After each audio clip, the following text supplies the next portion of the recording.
ஜெபம் பண்ண கடவோம்.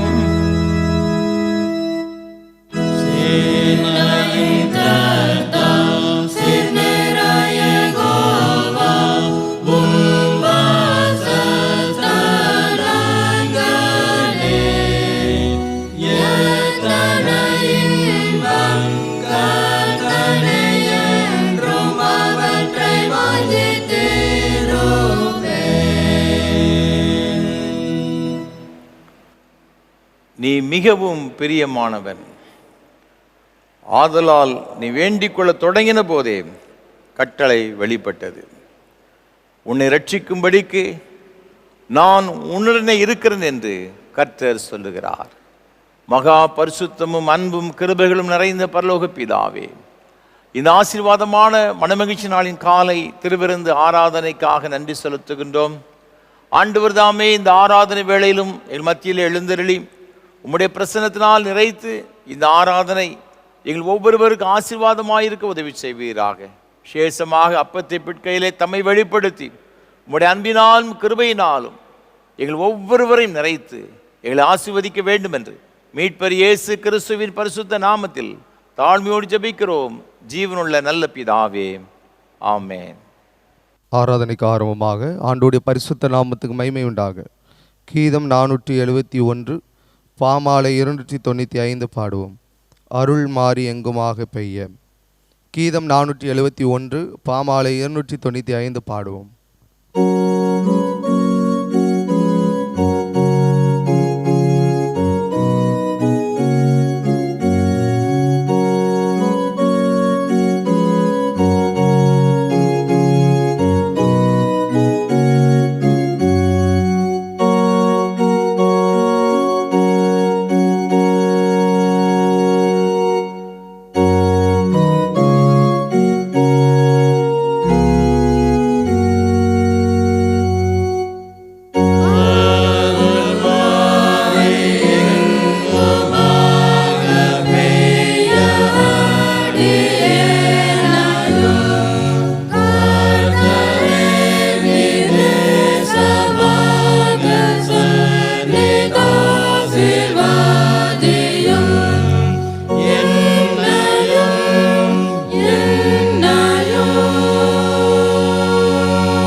நின்றபடியே பிரார்த்தனை செய்வோமாக. எல்லா இருதயங்களையும் எல்லா விருப்பங்களையும் எல்லா ரகசியம் அறிந்திருக்கிற சர்வ தேவனே, நாங்கள் தேவரிடத்தில் பரிபூர்ண அன்பு கூறவும் இது பரிசுத்த நாமத்தை உத்தமமாய் மயப்படுத்தவும் இது பரிசுத்த ஆவினால் எங்கள் இதை சிந்தனை சுத்தம் பண்ணிரலும் எங்கள் கர்த்தரை கிறிஸ்து மூலமாய் வேண்டிக் கொள்கிறோம்.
நம்முடைய கர்த்தராயிருக்கிற இயேசு கிறிஸ்து சொன்னதாவது, நம்முடைய தேவனாகிய கர்த்தர் ஒருவரே கர்த்தர்.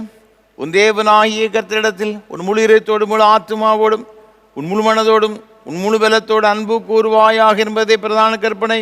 இதற்கு ஒப்பாய் இருக்கிற இரண்டாம் கற்பனை என்னவென்றால், உன்னிடத்தில் அன்பு கூறுவது போல் பிறரிடத்தில் அன்பு கூறுவாய் என்பதே. இவைகளிலும் பெரிய கற்பனை வேறொன்றும் இல்லை. இவ்விரண்டு கற்பனைகள் நியாயபரமான முழுமையும் தீர்க்க தரிசனங்களும் அடங்கியிருக்கிறது என்பதே.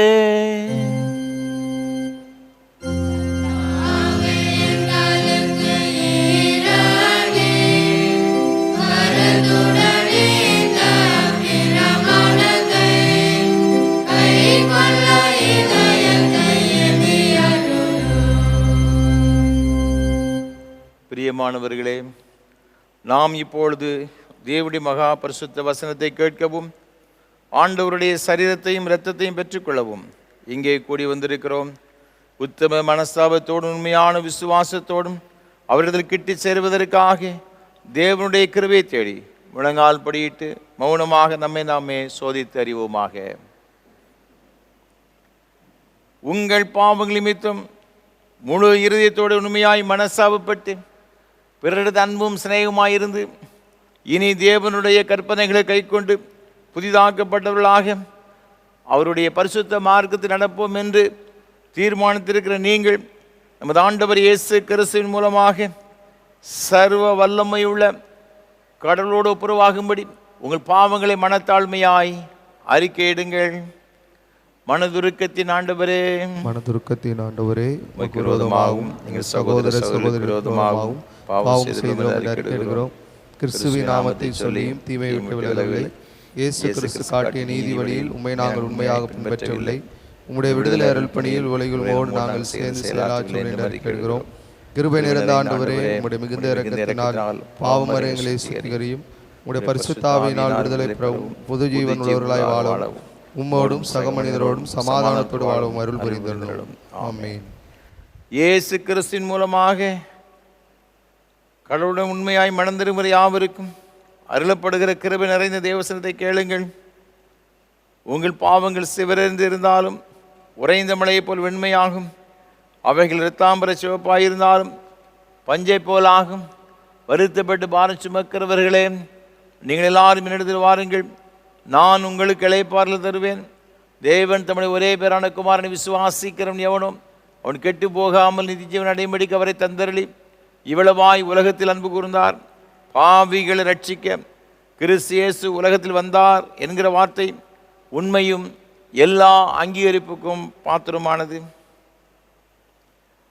நம்முடைய பரம பிதாவாகிய சர்வ வல்லமையுள்ள கடவுள் உத்தம மனஸ்தாபத்தோடும் உண்மையான விசுவாசத்தோடும் தம்மிடத்திற்கு மனம் திரும்பி தங்கள் சகோதரர் சகோதரிகளின் குற்றங்களை மன்னிக்கிற யாவருக்கும் பாவ மன்னிப்பு அருளி செய்வோம் என்று மிகுந்த இரக்கமாக வாக்குத்தத்தம் செய்திருக்கிறார். அவர் நம்முடைய கர்த்தராயிருக்கிற இயேசு கிறிஸ்து நிமித்தம் உங்களுக்கு இறங்கி உங்கள் பாவங்கள் எல்லாவற்றையும் மன்னித்து அவங்களை விடுதலையாக்கி சகல நன்மையில் உறுதிப்படுத்தி நிறுத்தி உளித்திய ஜீவகரையில் சேர்ப்பாராக.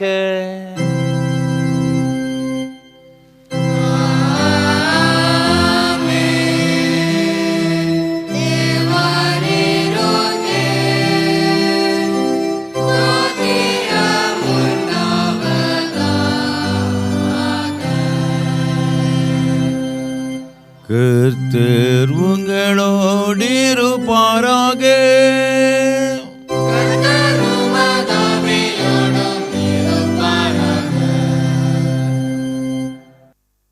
ஜெபம் பண்ண கடவோம்.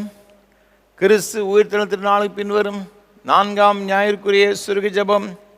வாழ்வு தரும் ஆண்டவரே, விசுவாச துவக்குகிறவரும் விருத்தியடை செய்வருமாயிருக்கிற உமது திருமைந்தன் இயேசு கிறிஸ்துவுக்காக நன்றி செலுத்துகிறோம்.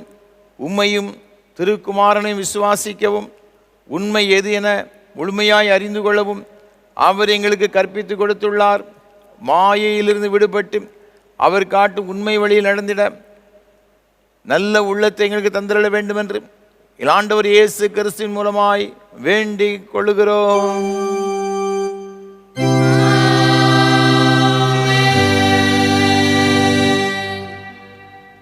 உட்காருங்கள். நிருப வாக்கியம் வாசிக்க கேட்போம்.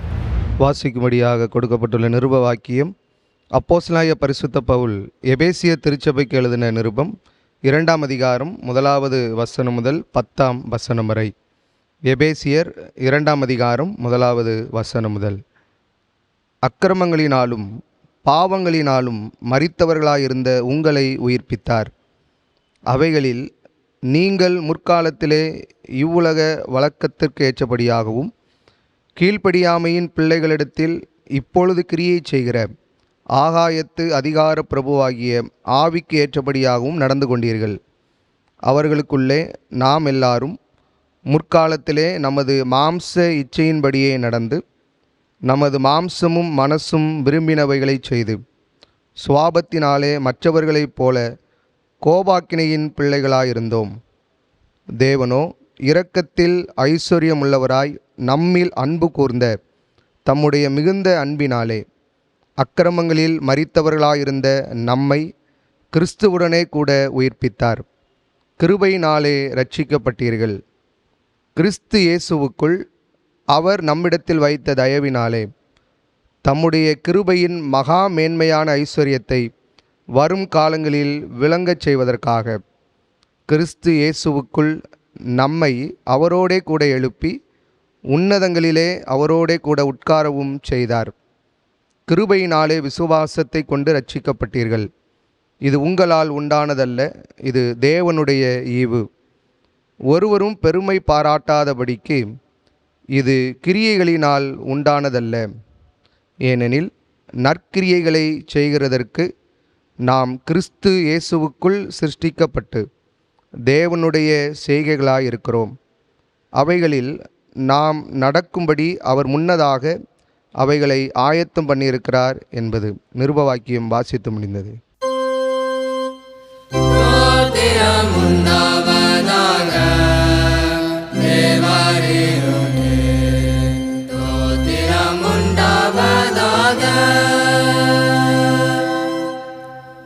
பரிசுத்த சுவிசேஷ வாக்கியம் பரிசுத்த யோவான் எழுதின நற்செய்தி நூல் 14ஆம் அதிகாரம் 1ஆம் வசனம் முதல் அடங்கியிருக்கிறது.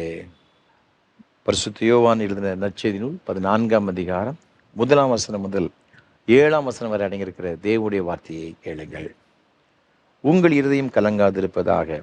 தேவனிடத்தில் விசுவாசமாயிருங்கள், என்னிடத்திலும் விசுவாசமாயிருங்கள். என் பிதாவின் வீட்டில் அநேக வாசஸ்தலங்கள் உண்டு. அப்படி இல்லாதிருந்தால் நான் உங்களுக்கு சொல்லியிருப்பேன். ஒரு ஸ்தலத்தை உங்களுக்காக ஆயத்தம் பண்ண போகிறேன். நான் போய் உங்களுக்காக ஸ்தலத்தை ஆயத்தம் பண்ணின பின்பு நான் இருக்கிற இடத்திலே நீங்களும் இருக்கும்படி நான் மறுபடியும் வந்து உங்களை என்னிடத்தில் சேர்த்து கொள்ளுவேன். நான் போகிற இடத்தை அறிந்திருக்கிறீர்கள், வழியையும் அறிந்திருக்கிறீர்கள் என்றார். தோமா அவரை நோக்கி, ஆண்டவரே, நீர் போகிற இடத்தை அறியோமே, வழியை நாங்கள் எப்படி அறிவோம் என்றான். அதற்கு இயேசு, நானே வழியும் சத்தியமும் ஜீவனுமாயிருக்கிறேன். என்னே அல்லாமல் ஒருவனும் பிதாவிடத்தில் வரான். என்னை அறிந்தீர்களானால் என் பிதாவை அறிந்திருப்பீர்கள். இது முதல் நீங்கள் அவரை அறிந்தும் அவரை கண்டும் இருக்கிறீர்கள் என்றார் என்பது.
ஒரே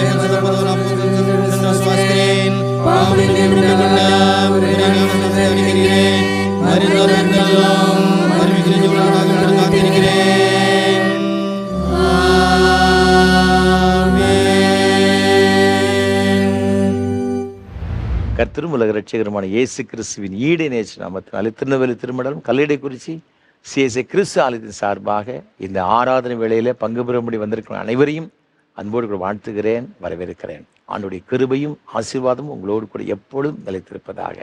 ஒவ்வொரு வாரமும் உங்களோடு கூட சேர்ந்து கர்த்தரை ஆராதிப்பேன், மிகுந்த மகிழ்ச்சி அடைகிறேன். கர்த்தரை துதிக்கிறேன், ஸ்தோத்தரிக்கிறேன்.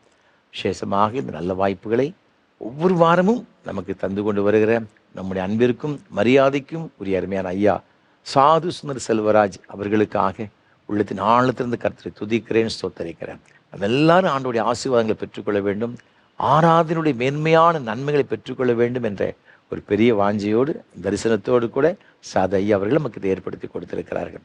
கர்த்தர் தாமே சாது ஐயா அவர்களையும் அவர் செய்து கொண்டு வருகிற ஏஞ்சல் தொலைக்காட்சி ஊழியங்கள் மற்றும் இயேசு ஊழியங்களையும் அபரிவிதமாய் ஆசீர்வதிப்பாராக.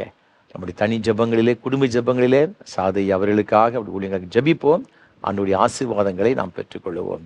இதே ஆராதனை வேளை சிஎஸ்ஐ டயசிஸ் என்ற யூடியூப் சேனலிலும் இதே காலை 7 மணிக்கு நாங்கள் ஒளிபரப்பு செய்கிறோம். மற்றவர்களுக்கு அறிமுகம் செய்யுங்கள். ஆண்டோடைய ஆசீர்வாதங்களை பெற்றுக்கொள்ள உதவி செய்ய உங்கள் அன்போடு நான் கேட்டுக்கொள்கிறேன். இந்த ஆராதனை வேளையை நாங்கள் மிகுந்த ஜபத்தோடும் அதிக பிரயாசத்தோடும் ஒவ்வொரு வாரம் உங்களுக்கு வழங்கி கொண்டு வருகிறோம். ஒரு ஜபங்கள் அதிகமாக எங்களுக்கு தேவை. எனக்காக, என்னோடு கூட இந்த ஊழியத்தில் பங்கெடுத்து கொண்டு வரும் ஒவ்வொரு கர்த்தருடைய பிள்ளைகளுக்காக, என்னுடைய குடும்பங்களுக்காக, பிள்ளைகளுக்காக நீங்கள் ஜெபிக்கும்படியாக அன்போடு நான் கேட்டுக்கொள்கிறேன். அது மாத்திரமல்ல, இந்த ஊழியத்திற்கு ஏராளமான தேவைகள் உண்டு. கர்த்தர் உங்கள் உள்ள தேவைன்னு சொன்னால் நீங்கள் தாராளமாக தாங்க முன் வரலாம். இந்த ஆராதனை வேளை மூலமாக அநேக மக்கள் ஆசீர்வதிக்கப்படுகிறார்கள். நிச்சயமாக அந்த ஆசீர்வாதங்களை நீங்கள் பெற்றுக்கொள்வீர்கள் என்பது சந்தேகம் கிடையாது. இந்த வாரத்திலும் கூட இந்த ஆராதனை வேளையை ஒளிப்பதிவு செய்வதற்கு நமக்கு உதவி செய்த பாளையங்கோட்டை பெருமளபுரத்தை சார்ந்த ஒரு அருமையான குடும்பத்தை நமக்கு உதவி செய்திருக்கிறாங்க. நம்முடைய ஊழியங்கள் அதிகமாக நேசிக்கிறவர்கள், ஊழியங்களுக்கு ஜெபிக்கின்ற ஒரு அருமையான குடும்பத்தினர். அதற்காக கர்த்தரை துதிக்கிறேன், ஸ்தோத்தரிக்கிறேன். கர்த்தர் தாமே இந்த அருமையான குடும்பத்தின் பிள்ளைகளையும், தேவன் அவள் கொடுத்த அருமையான மகள், அவருடைய கணவர், அவளுக்கு கொடுத்த 2 குழந்தைகளுக்காகவும் ஆண்டவரை துதிக்கிறேன், ஸ்தோத்தரிக்கிறேன். விசேஷமாக தேவனுக்கு கொடுத்த ஒரு நல்ல ஒரு பிஸ்னஸ் தொழிலுக்காகவும் கர்த்தரை துதிக்கிறேன். அவருடைய தொழிலை பல மடங்கு தேவன் ஆசீர்வதித்து பெருக பண்ணுவாராக. விசேஷமாக வேதவசனம் சொல்லுகிறபடி உபாகம் 1ஆம் அதிகாரம் 11ஆம் வசனத்தில், நீங்கள் இப்பொழுது இருக்கிறதை பார்க்கிலும் 1000 மடங்கு அதிகமாகும்படி உங்கள் பிதாக்களின் தேவனை கர்த்தர் உங்கள் சொல்லியபடியே உங்களை ஆசீர்வதிப்பாராக என்ற வார்த்தையின்படி அருமையான குடும்பத்தின் பிள்ளைகளை அபரிவிதமாய் ஆசீர்வதிப்பாராக. விசேஷமாக பிள்ளைகளுக்காக, தேவனுக்கு கொடுத்த அருமையான பேர குழந்தைகளுக்காக, அன்பு குட்டி பிள்ளைகள் கிரீடோவுக்காக, சியானாவுக்காக ஆண்டவரை துதிக்கிறேன். இந்த அன்பு குழந்தை செல்வங்களின் தேவன் அபரிவிதமாய் ஆசீர்வதித்து பெருக பண்ணுவாராக, உயர பண்ணுவாராக. இது மாத்திரமல்ல, பல வகையிலே இதற்கு உதவி செய்கிற உங்கள் அனைவரையும் ஆண்டவர் தாமே ஆசீர்வதிப்பாராக. தேவ கிருபை நம் அனைவரோடு கூட எப்பொழுது நிலைத்திருப்பதாக. ஆமென்.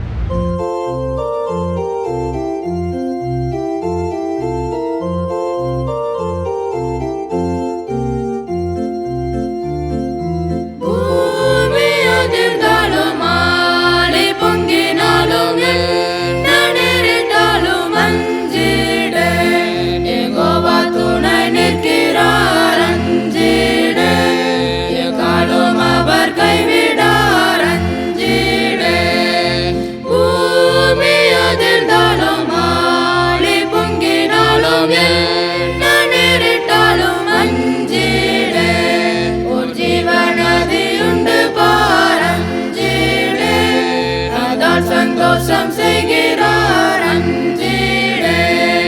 பூமி அதிர்ந்தாலும் ஆழி பொங்கினாலும் என்ன நேரிட்டாலும் அஞ்சிடே. நான் உந்தன் தேவன் என்கிறார் அஞ்சிடே. மற்றாரை ஓட பண்ணுவார் அஞ்சிடே. பூமி அதிர்ந்தாலும் ஆழி பொங்கினாலும்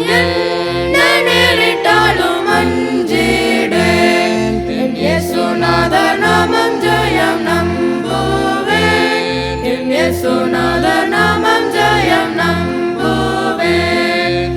இயேசு நாமம் ஜெயம், இயேசு நாமம் ஜெயம், இயேசு நாமம் ஜெயம் நம்புவேன்.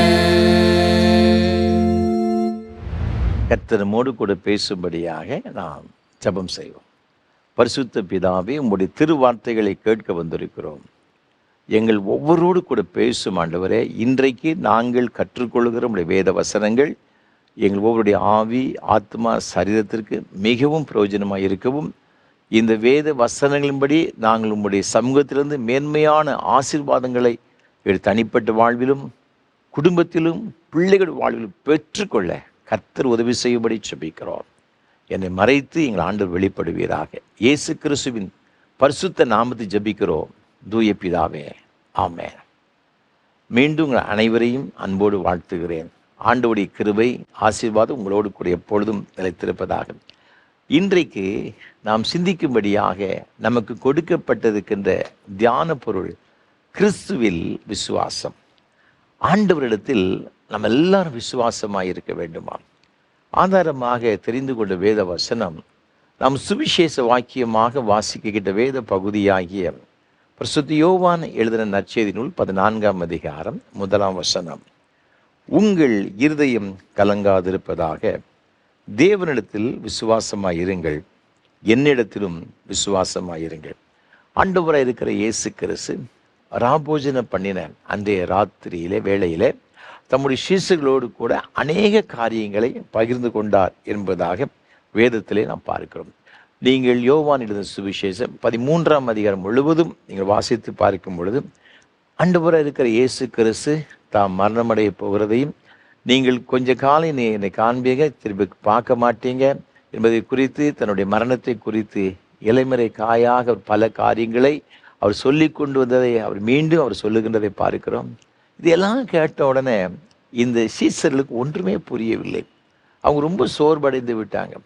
3.5 ஆண்டு காலங்கள் இந்த இயேசுவோடு கூட நம்ம டிராவல் பண்ணியிருக்கிறோம். எத்தனையோ அற்புதங்களை செய்திருக்கிறார். மரித்தோர் உயிரோடு கூட எழுப்பியிருக்கின்றார். இப்படிலாம் சொன்ன ஆண்டவர், இப்போ நான் சாக போகிறேன், என்னை சிலுவையில் அடித்து ஆணைகளை அடித்து கொலை செய்வாங்க அப்படிலாம் சொன்ன உடனே அவர் புரிந்து கொள்ள முடியவில்லை. அவர்கள் என்ன என்று ஒன்றுமே அவர்களால் அந்த சூழ்நிலையை அவர்களால் கிரகித்து கொள்ள முடியலை. ஆண்டவர் சொல்கிறாரு 14ஆம் அதிகாரத்தில், உங்கள் இருதயம் கலங்காதிருப்பதாக, நீங்கள் தேவனிடத்தில் விசுவாசமாயிருங்க, என்கிட்ட விசுவாசமாக இருங்க. இப்படிப்பட்ட சூழ்நிலையை கண்டு நீங்கள் எந்த விதத்திலும் கலக்கம் அடைந்து விடாதீர்கள், நீங்கள் நம்பிக்கையோடு கூட இருங்கள், விசுவாசத்தோடு கூட இருங்கள் என்று சொல்லி ஆண்டவர் தம்முடைய சீசர்களை பார்த்து தைரியப்படுத்துகின்றதை பார்க்கிறோம். அப்போ விசுவாசம் அப்படின்னா என்ன அப்படின்னு பார்த்தீங்கன்னா, நீங்கள் எபிரேயருக்கு நிருபம் 11ஆம் அதிகாரம் 1ஆம் வசனம் சொல்லுகிறது, விசுவாசமானது நம்பப்படுகிறவைகளின் உறுதியும் காணப்படாதவைகளின் நிச்சயமாய் இருக்கிறது என்று சொல்லப்பட்டிருக்கிறது. நீங்களும் நானும் ஆண்டவர் மீது விசுவாசம் வைக்கணும். இது விசுவாசம் அப்படின்னு என்னன்னு பார்த்தீங்கன்னா, எங்கு அது நம்பப்படுகிறவர்களின் உறுதியும் காணப்படாதவை நிச்சயமாக இருக்கிறது. நம்ம எவ்வளெல்லாம் நம்ம பார்க்கிறோமோ அதெல்லாம் கண்டிப்பாக இருக்குது. நம்ம முழுமையாக நம்புகிறோம்.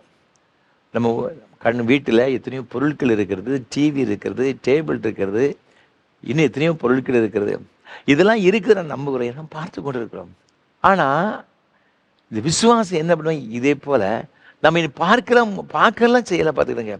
ஆனால் ஆண்டவர் அதெல்லாம் தருவார் அப்படின்ட்டு ஆண்டவர் மேலே ஒரு நம்பிக்கை வச்சுருக்கோம்ல. நம்ம காணாதவைகளை நமக்கு தருவார் என்று நம்ம நம்புகிற அந்த நம்பிக்கை தான், அந்த நிச்சயம்தான் விசுவாசம் அப்படின்னு சொல்லப்பட்டிருக்கிறது. நீங்கள் வேதத்தில் வாசித்து பார்க்கும்போது ஆதியாகமம் புஸ்தகம் 15ஆம் அதிகாரம் 6ஆம் வசனத்தில் இங்கே வேதம் சொல்லுகிறது, ஆபிரகாம் கர்த்தரை விசுவாசித்தான், அதை அவனுக்கு நீதியாக எண்ணினார் என்று சொல்லப்பட்டிருக்கிறது. இது விசுவாசம் என்று சொல்லப்பட்ட இந்த வார்த்தை வேதத்தில் முதலாவதாக இந்த இடத்தில் வருகிறதை நாம் பார்க்கிறோம். ஆபிரகாம் அப்படி என்னத்தை விசுவாசித்தான்? அவன் சொல்கிறான் இந்த 2ஆம் வசனத்தில், கர்த்தராகிய ஆண்டவரே, அடியனுக்கு என்ன தருவீர்? நான் பிள்ளை இல்லாமல் இருக்கிறேனே. தமஸ்கு ஊரானாகி இந்த எலியேசர் என் வீட்டு விசாரணை கர்த்தராக இருக்கிறானே என்றான். ஆபிரகாமுக்கு குழந்தை கிடையாது. எத்தனையோ வாக்குத்தத்தங்கள்லாம் சொல்கிறாரு. அதுக்கு முன்பாக சொல்கிறாரு, ஆபிரகாமே நீ பயப்படாது, நான் உனக்கு கேடகமும் உனக்கு மகா பெரிய பலனுமாக இருக்கிறேன் அப்படிலாம் சொல்கிறாரு. 12ஆம் அதிகாரம் முதல் 3 வசனம் வாசித்து பார்க்கும் பொழுது, நான் சந்ததி வானத்து நட்சத்திரங்களைப் போல பெருக பண்ணுவேன், பூமியில் சகல வம்சங்களும் ஜாதிகளும் உனக்குள்ள ஆசீர்வதிக்கப்பட்டிருக்கேன், இதெல்லாம் சொல்லிட்டு வந்தார். ஆனால் இதுவரை அவனுக்கு குழந்தை கிடையாது. இப்போ இந்த வாக்கத்தை சொன்ன உடனே நான் உனக்கு கேடகும் மகா பெரிய பலனுமா இருக்குன்னு சொன்னவன் அவன் சொல்கிறான், நீ சொல்கிறதெல்லாம் சரிதான் ஆண்டவரே, ஆனால் எனக்கு பிறகு இந்த ஆசீர்வாதத்தெல்லாம் அனுபவிப்பதற்கு ஒரு சந்ததி கிடையாது. என் வீட்டு விசாரணை கத்துறதுக்கு எலியேசர் தானே இருக்கிறான் அப்படி சொன்ன உடனே இவன் கூடாரத்தில் இருக்கிறான். ஆண்டவனோடு கூட பேசுகிறாரு. அவன் கூடாரத்தை வெளியே வர சொல்கிறாரு. அந்த 3ஆம் வசனத்தை வாசித்து பார்க்கும் பொழுது, தேவரீர் எனக்கு புத்திர சந்தானம் வரவில்லை, இதோ என் வீட்டில் பிறந்த பிள்ளை எனக்கு சுதந்திரவாளியாக இருக்கிறான் என்றான். அதுக்கு அடுத்தால நீங்கள் தொடர்ந்து வாசித்து பாருங்க. 5ஆம் வசனத்தை பார்க்கும் பொழுது, கர்த்தர் அவனை வெளியே அழைத்து, நீ வானத்தை அண்ணாந்து பார், நட்சத்திரங்களை என்ன உன்னாலே கூடுமானால் அவைகளை எண்ணு என்று சொல்லி, பின்பு அவனை நோக்கி, உன் சந்ததி இவ்வனமாய் இருக்கும் என்றார்.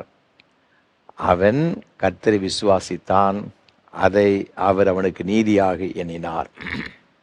இங்கே நம்ம பார்க்கிறோம், இப்படி சொல்கிறோம், குழந்தை கிடையாதுன்னு சொல்கிறான். அப்படி சொல்கிறாரு, வெளியே வா, கூடாரத்தை விட்டு வெளியே வரான். அப்போ இரவு நேரமாக தான் இருக்கும். வானத்தை பாருப்பா, ஏராளமான நட்சத்திரங்கள் இருக்கிறது, இதை உன்னால் கவுண்ட் பண்ண முடியுமா?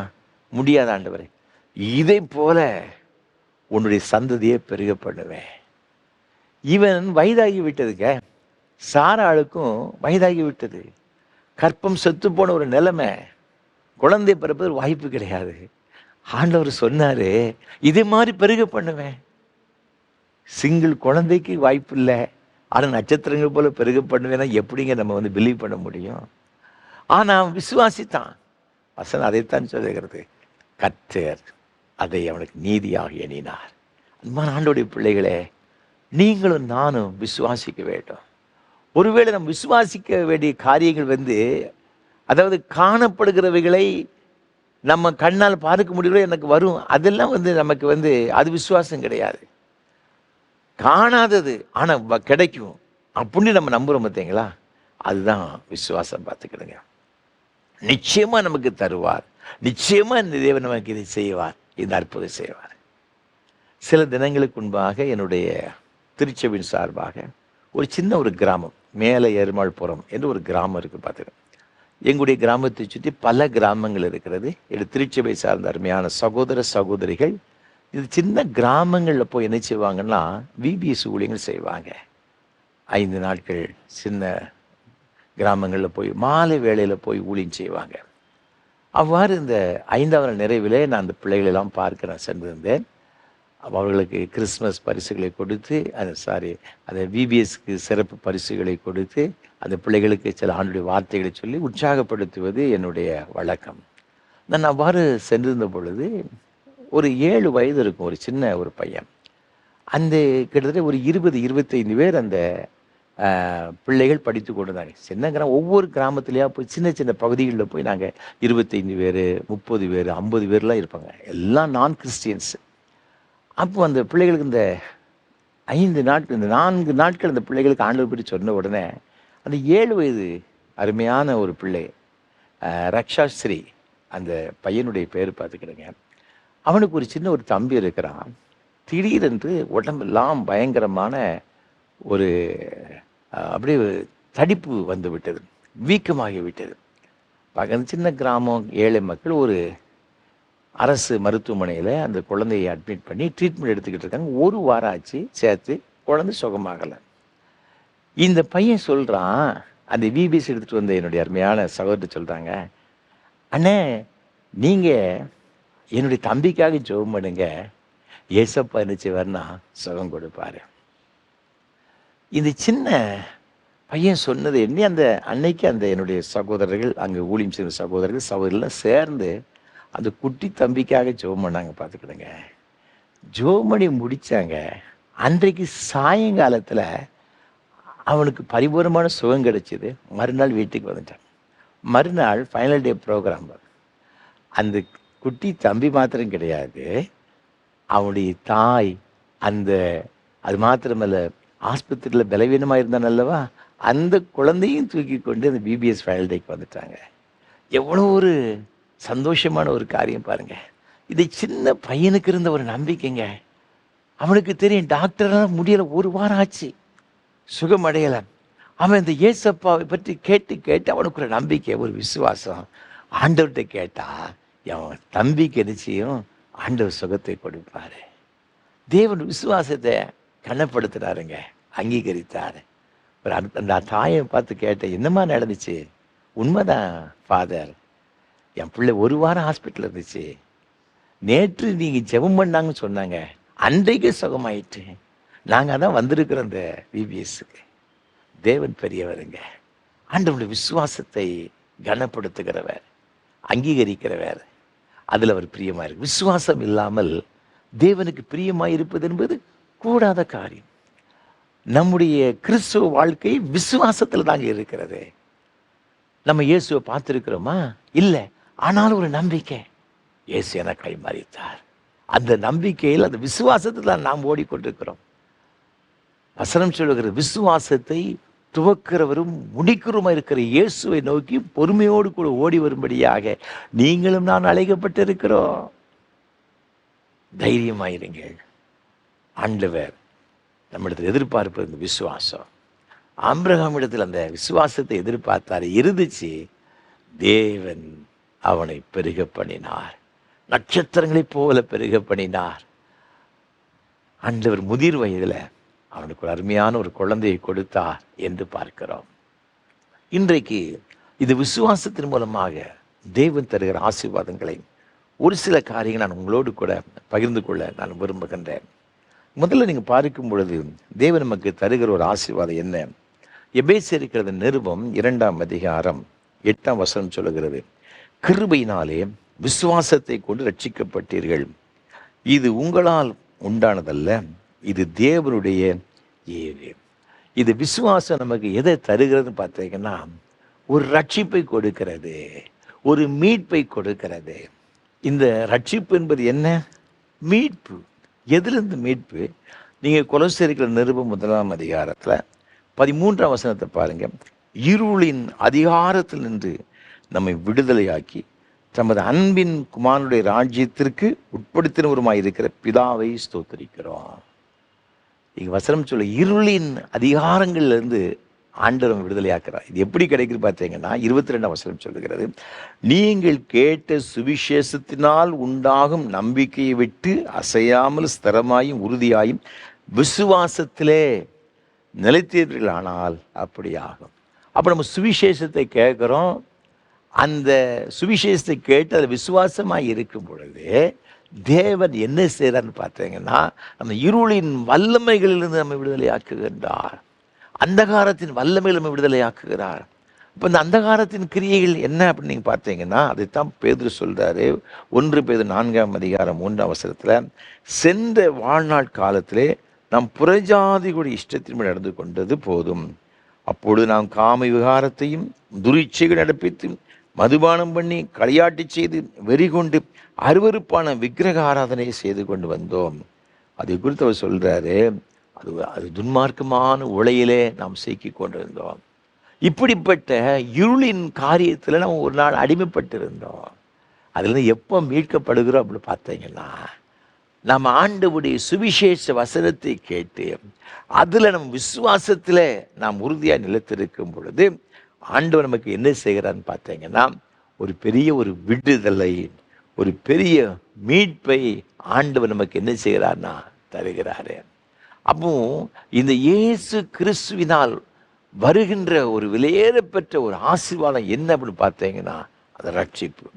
அந்த ரட்சிப்பை பெற்றுக்கொள்வதற்கு நமக்கு என்ன தேவை? கிறிஸ்துவில் அந்த விசுவாசம் நமக்கு உறுதியாக இருக்க வேண்டும். ஏன் கிறிஸ்துவின் மீது விசுவாசம்? அது என்ன விசுவாசம்? கிறிஸ்து மேல் அப்படி என்ன ஒரு விசுவாசம்னு பார்த்தீங்கன்னா, ரோமர்கள் நிருபத்தில் மிக அழகாக சொல்லப்பட்டு இருக்கிறது. 5ஆம் வசனத்தில், 1ஆம் அதிகாரம் 5ஆம் வசனத்தில், மாம்சத்தின்படி தாவீதின் சன்னதியில் பிறந்தவரும் பரிசுத்தமுள்ள ஆவியின்படி தேவனுடைய சுதனென்று மரித்தோரிலிருந்து உயிர்த்தெழுந்ததினாலே பலமாய் ரூபிக்கப்பட்ட தேவகுமாரனுமாய் இருக்கிறார்.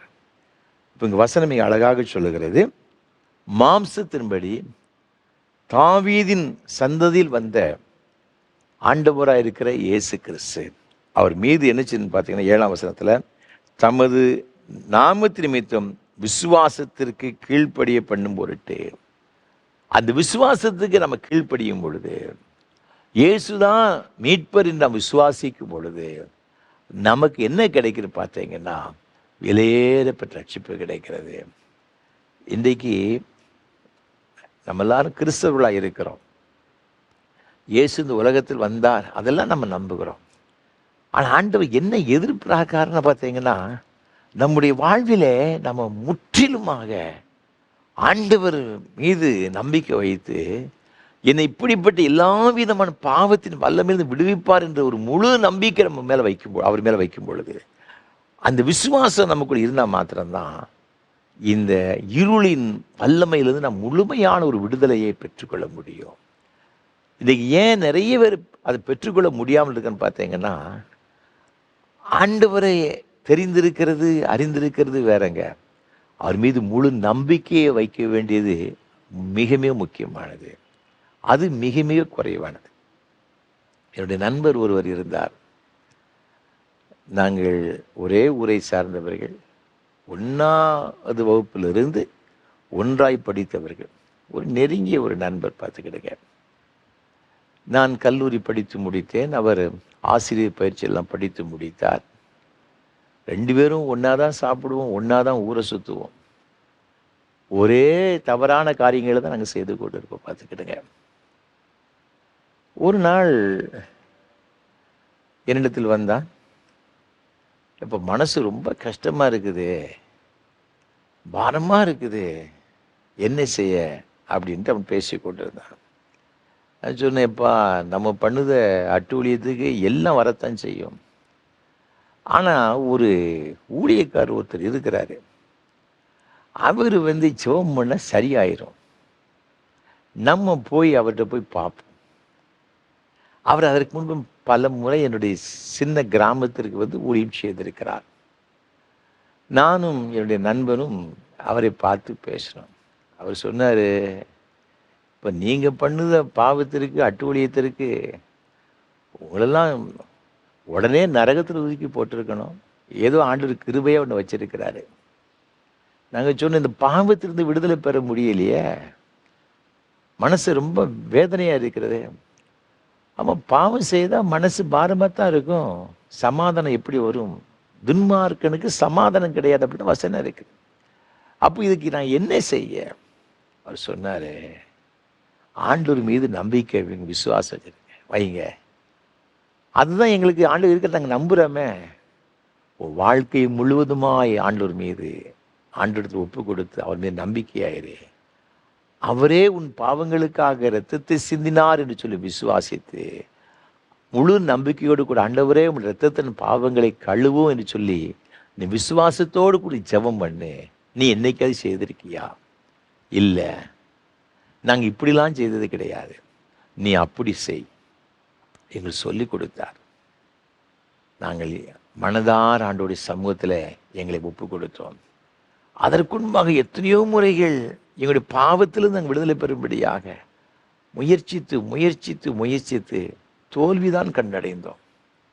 குடிகாரனை பற்றி கேட்டால் இதுதான் கடைசி, இனி நான் குடிக்கவே மாட்டேன் அப்படின்னு சொல்லிட்டு தான் கடைசியாக குடித்து தூங்குவோம். பாருங்க, காலையில் எழுந்திரிச்சு திருப்பியும் போய் என்னச்சுன்னா குடிக்க போயிடுவோம். அதே போல தான் வாழ்க்கை, எங்களுடைய வாழ்க்கையும் இருந்துச்சு. அன்றைக்கு ஆண்டவருடைய சமூகத்தில், ஆண்டவரே இந்த பாவமான வாழ்க்கையில் இந்த விடுதலை பெற வேண்டும் நாங்கள் விரும்புகிறோம், ஆண்டவரே இது பாவத்தெல்லாம் மன்னியும் என்று சொல்லி தேவ சமூகத்தில் நாங்கள் அவருடைய மன்னிப்புக்காக, அவருடைய ரட்சிப்புக்காக ஒப்பு கொடுத்து அவருடைய இரத்தத்தினால் கழுவப்படும்படியாக அர்ப்பணித்து ஜெபித்த பொழுது ஆண்டவருடைய பாவங்களை மன்னித்தார். அந்த ஒரு நிச்சயத்தை கொடுத்தாருங்க. அதற்கு அப்புறமாக அப்படி பாவம் செய்ய வேண்டும் என்ற எண்ணம் என்ன சொல்லணும் வரலை. அதற்கப்புறம் தான் கல்லூரியிலே நான் தோல்வியடைந்த எல்லா பாடங்களையும் நான் வெற்றியை பெறும்படியான கிருபைகளை கொடுத்தார். 3 வருஷத்தில் நான் செய்ய முடியாத ஒரே வருஷத்தில் எல்லா பாடங்களிலும் வெற்றி பெற தேவன் கிருபை செய்தார். என்னுடைய நண்பன், அவனும் பல வகையான பாவத்தில் அடிமைப்பட்டிருந்தான். அவனுக்கு ஒரு பூர்ணமான விடுதலை கொடுத்தது மாத்திரமல்ல, இன்றைக்கு அநேக மக்களுக்கு ஆசீர்வாதமாக ஒரு சிறந்த ஒரு ஊழியத்தை செய்து கொண்டிருக்கின்றார். ஏராளமான மக்கள் அவருடைய ஊழியத்தின் மூலமாக ஆசீர்வதிக்கப்படுகின்றனர். அநேகர் ஊழியத்திற்கு அர்ப்பணித்து வட மாநிலங்களுக்கு புறப்பட்டு சென்றிருக்கிறார்கள். ஏன் சொல்கிறோம்னு பார்த்தீங்கன்னா, தேவன் நமக்கு தருகிற ஒரு பெரிய ஒரு கிருபை எது தெரியுமா? அவர் மீது நம்பிக்கை வச்சா போதுங்க, ஒரு பெரிய ரட்சிப்பையும் ஒரு பெரிய விடுதலையும் மீட்பையும் நமக்கு தந்து விடுகிறார். அது மாத்திரமல்ல, இந்த விசுவாசம் நமக்கு வேற என்ன ஒரு காரியத்தை நமக்கு தருகிறது? வேதத்தில் வாசி பார்க்கும் பொழுது அப்போஸ்தலர்களுடைய புஸ்தகம் 3ஆம் அதிகாரம் 6ஆம் 7ஆம் ஆகிய வசனங்களிலே இவ்வாறாக வேதம் சொல்லுகிறது. அப்போஸ்தலர் 3ஆம் அதிகாரம் 6, 7. அப்பொழுது பேதுரு, வெள்ளியும் பொன்னும் என்னிடத்தில் இல்லை, என்னிடத்தில் உள்ளதை உனக்கு தருகிறேன். நசரனாகி இயேசு கிறிஸ்துவின் நாமத்தினாலே நீ எழுந்து நட என்று சொல்லி வலது கையினால் அவனை பிடித்து தூக்கிவிட்டான்.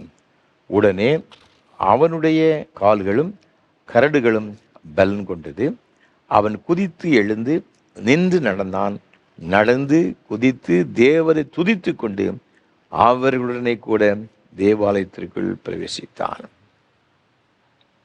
ஜெப வேளையாகிய 9ஆம் மணி நேரத்தில் பேதுருவும் யோவானும் ஆலயத்துக்கு சென்றாங்க ஜெபம் பண்ணுவதற்கு. அப்பொழுது அங்கு தேவாலயத்துக்கு போகிற வழியில் ஒரு பிச்சைக்காரன் இருக்கின்றான். அவன் கால்களால் நடக்க முடியாதவன், பிறவி சப்பானியாக இருக்கிறான். இவரத்தில் ஏதாவது கிடைக்குமா அப்படின்னு சொல்லி தான் அவன்கிட்ட கேட்குறான். இந்த பேதுருவும் இந்த யோவானும் அவனை பார்த்து சொல்கிறாங்க, என்கிட்ட ஒன்றுமே கிடையாது, வெள்ளியும் கிடையாது, பொண்ணும் கிடையாது, என்கிட்ட ஒன்று இருக்குது, இயேசு, அதை உனக்கு தருகிறேன், அந்த நாமத்தில் எழுந்து நட அப்படின்னு சொல்லி கையை பிடிச்சி தூக்கி விடுறாரு. உடனே எந்திரிச்சிட்டான், நடந்தான், குதித்தான், பெரிய மகிழ்ச்சி. நேர ஆலயத்துக்கு சென்றான். பார்த்துக்கிடுங்க, எல்லாரும் ஆச்சரியம் பார்க்கிறாங்க. இவன் தேவனுடைய சமூகத்தில் அங்கே வந்து குணமாக்க 11ஆம் வசனத்தை வாசித்து பார்க்கும் பொழுது, குணமாக்கப்பட்ட சப்பானி பேதுருவையும் யோவானை பற்றி கொண்டிருக்கையில் ஜனங்கள் எல்லாரும் பிரமித்து சாலமோன் மண்டபம் என்னப்பட்ட மண்டபத்தில் அவர்கள் ஓடி வந்தார்கள். சாலமோன் மண்டபத்தில் எல்லாரும் ஓடி வர்றாங்க. அலங்கார வாசலில் பிச்சை எடுத்து கொடுத்த மனுஷன் எப்படி உள்ள வந்தான்? இப்போ நடந்துட்டு போயிட்டு இருக்கானே, இது எப்படி நடந்தது?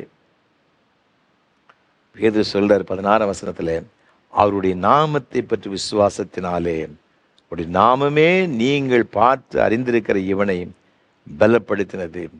அவரால் உண்டாகிய விசுவாசமே உங்கள் எல்லாருக்கும் முன்பாக இந்த சர்வாங்க சுகத்தை இவனுக்கு கொடுத்தது. இவ்வளவு பெரிய ஒரு சுகம், இந்த ஒரு அற்புதம் நடைபெறுவதற்கு காரணம் என்ன தெரியுமா? விசுவாசம். விசுவாசம் அவ்வளவு பெரிய ஒரு அற்புதமான காரியங்கள் செய்து விடுகிறது. விசுவாசத்தின ராஜ்யங்களை ஜெயித்தாங்களாம். சாக கொடுத்தல் உயிரோடு கூட எழுப்பினார் என்று எபிரேயர் 11ஆம் அதிகாரம் சொல்லப்பட்டு இருக்கிறது. அப்போ அற்புதங்களை கொண்டு வருதுங்க. உங்களுடைய வாழ்க்கையில ஆண்டவர் அற்புதம் செய்ய வேண்டுமா? நீங்கள் விசுவாசிக்கணும், தேவன் நமக்கு இது செய்வார். அந்த விசுவாசம் உங்களுக்குள் வருகிற அளவு தேவன் எதிர்பார்க்கிற அந்த விசுவாசம் வரணுங்க. அது விசுவாசம் வருகிற வரை தேவ சமூகத்தில் என்னென்ன செய்யணும். அந்த விசுவாசம் நமக்குள்ளாக தேவன் எதிர்பார்க்கிற விசுவாசம் வந்த உடனே உடைய வாழ்க்கையில் அற்புதத்தை செய்ய முடியும். அவர் சொல்ல கடுகு விதையளவு விசுவாசம் இருந்தால் கூட போதும் அப்படிதான் சொல்றாரு. ஆண்டவர் விசுவாசத்தை நமக்கு டெஸ்ட் பண்ணுவார். மார்க்கு 10ஆம் அதிகாரத்தில் நீ வாசித்து பார்த்தீங்கன்னா ஒரு அருமையான ஒரு சம்பவம் ஒன்று சொல்லப்பட்டிருக்கிறது. 52ஆம் வசனத்தில் அதற்கு முன்பாக இந்த பரிதிமை கூட்டனை பற்றி மிக அழகாக சொல்லப்பட்டிருக்கிறது. 46 நீங்கள் தொடர்ந்து வாசித்து பார்த்தீங்கன்னா இருக்கிறது. இயேசுநாதர் அந்த எரிகோ வழியாக சென்று கொண்டிருக்கின்றார். அப்பொழுது நிறைய ஜனங்கள் கூட போயிட்டு இருக்கிறாங்க. இந்த குருடன் கேட்குறான், பரிதிமை குருடன், யார் போகிறா? இயேசு கிறிஸ்து போகிறேன்னு சொன்ன உடனே நீங்கள் 47, 48 ஆகிய வசனங்களில் இயேசுவே தாவீதின் குமாரன் எனக்கு இறங்கும் என்று சொல்லி கூப்பிட தொடங்கிட்டான்.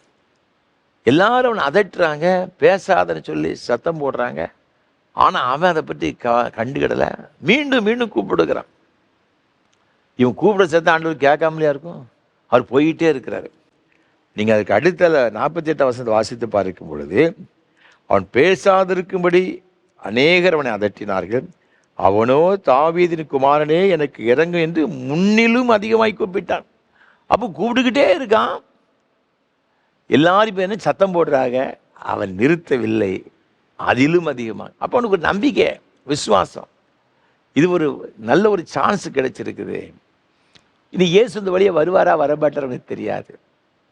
கூப்பிடுவோம். இந்த ஃபைனல் சான்ஸ் நம்ம மிஸ் பண்ணிடக்கூடாது.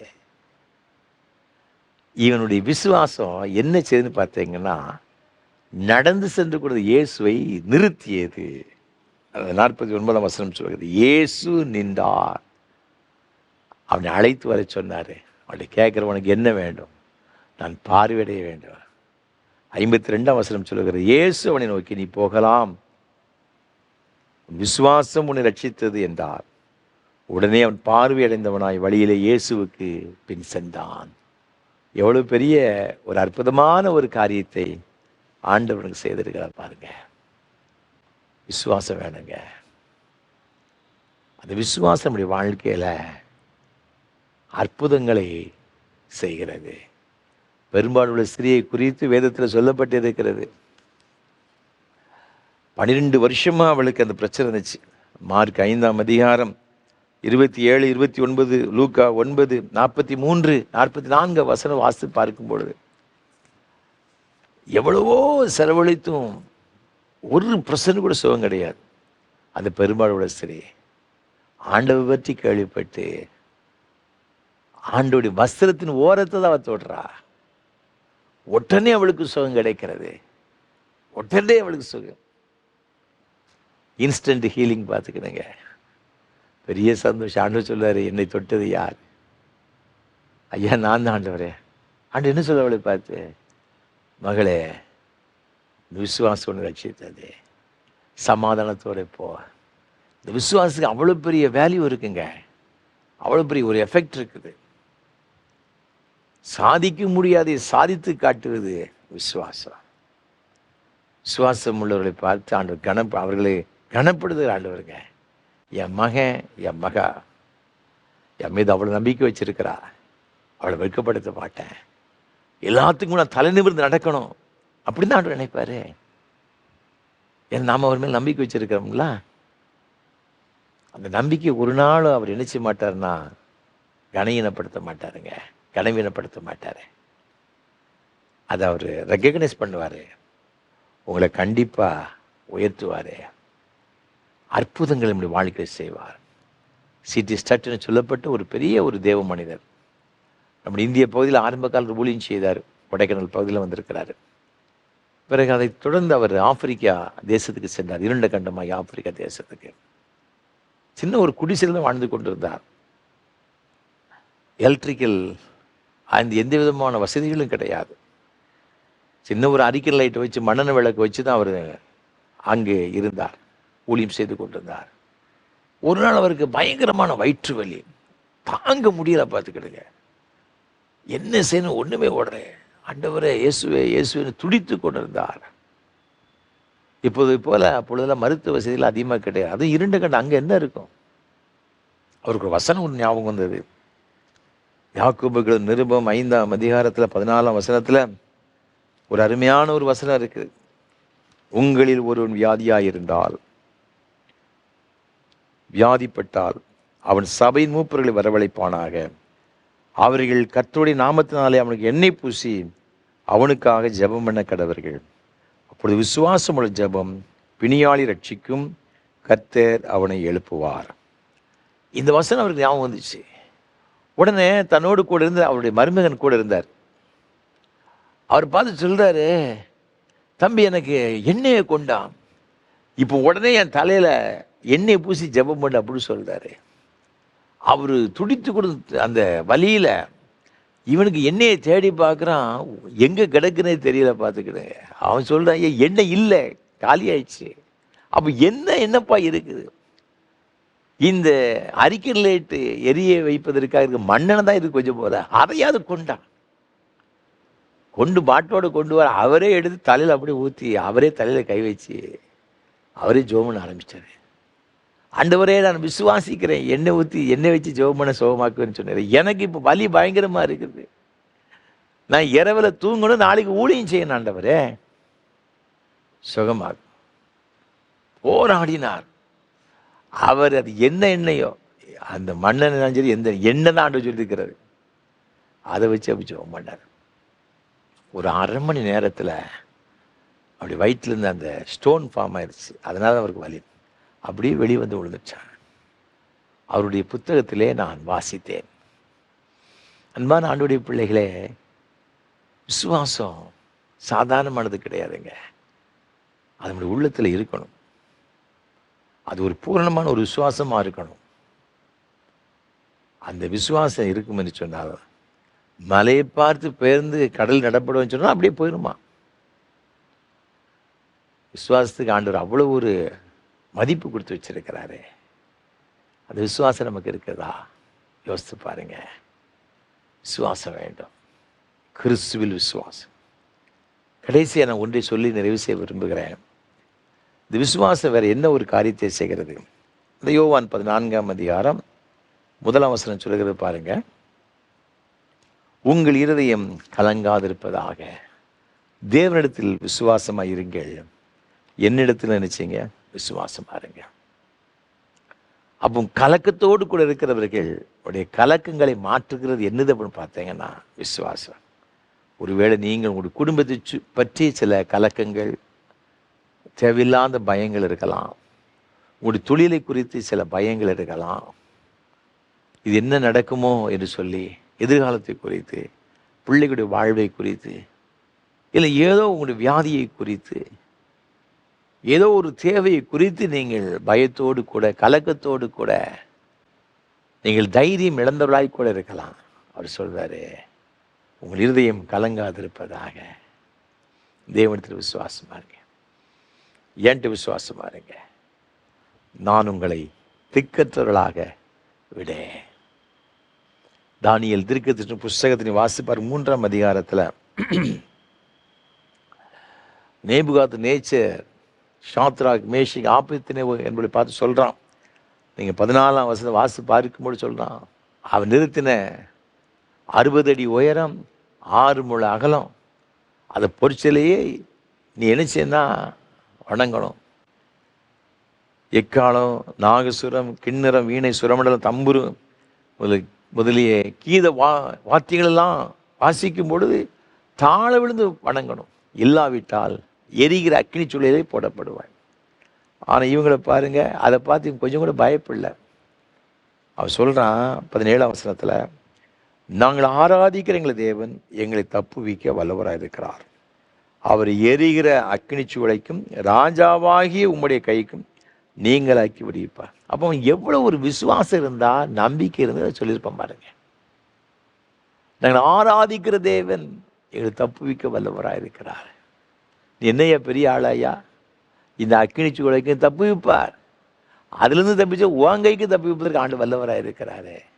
சொல்லிட்டான், சொல்கிறான், விடுவிக்காமல் போனாலும் நாங்கள் உம்முடைய தேவர்களுக்கு ஆராதனை செய்வதும் இல்லை, நீர் நிறுத்தின பொற்சிலை பணிந்து கொள்வதும் இல்லை என்கிறது ராஜாவாகி உமக்கு தெரிந்திருக்கிற கடவுள் என்றார்கள்.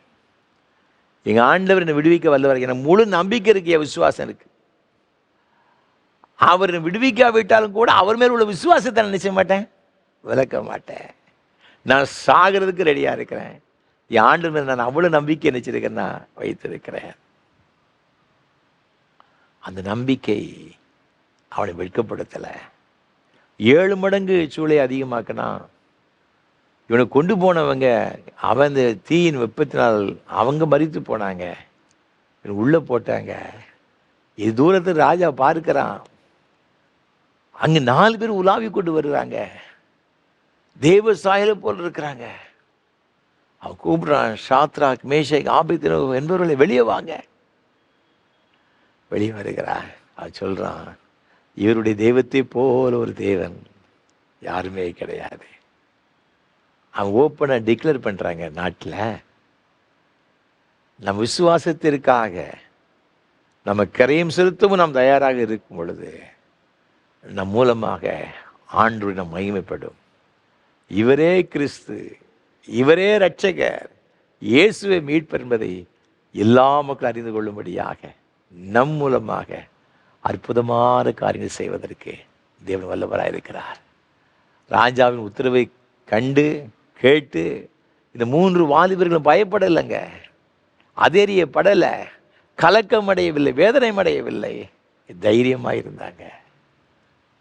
ஆண்டவர் சொன்னார், உலகத்தில் உங்களுக்கு உபத்திரம் உண்டு, ஆனாலும் திடன் கொள்ளுங்கள், நான் உலகத்தை ஜெயித்தேன். உலகத்தில் உபத்திரம் இருக்கத்தாங்க செய்யும், பாடுகள் இருக்கத்தான் செய்யும், கவலைகள் வரும் போகும். அதை பற்றி நீங்கள் worry பண்ணாதீங்க. நான் உலகத்தை ஜெயிச்சேன்ப்பா, என்னை பின்பற்று, என் மீது நம்பிக்கை வை, நீ அந்த பாடுகளை, அந்த கவலைகளை, அந்த தோல்விகளை நீ மேற்கொள்ளுவாய். உன் வாழ்க்கையில் ஒரு பெரிய வெற்றி கிடைக்கும். கவலைப்படாத, உங்கள் இருதயம் கலங்காது இருப்பதாக.